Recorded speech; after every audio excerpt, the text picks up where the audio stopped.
mga imwiswa sa amin.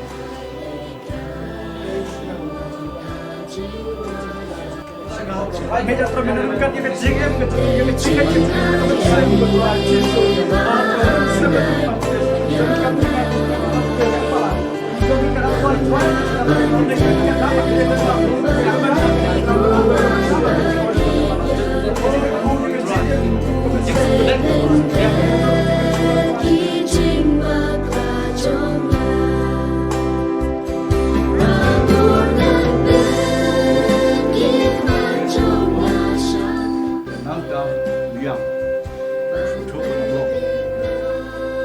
yang dari jepang pada long mau yang aku kes kali ini kata yang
Ngalakut jimu Bandut yu jisu Ngalakut jimu Bandut yu jisu Ngalakut jimu Bandut yu jisu Ngang om pai di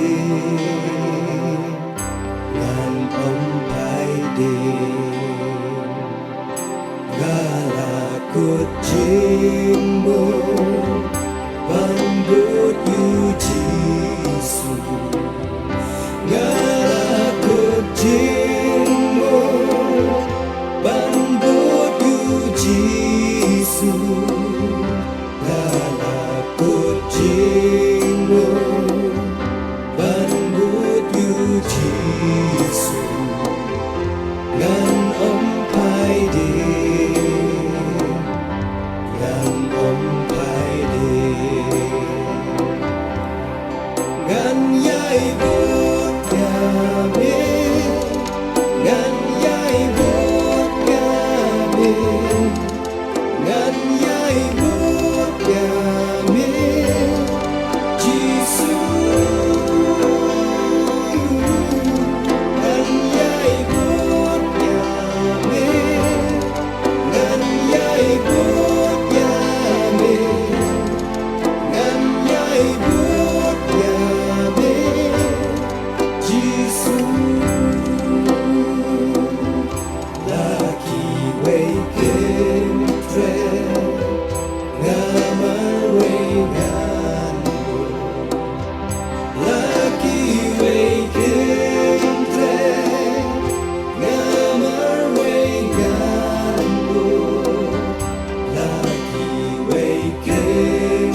Ayo yuk try mah, ayo yuk try. Ngarang masuk ke band ba, tiga segi sampai 3 ini. Wah.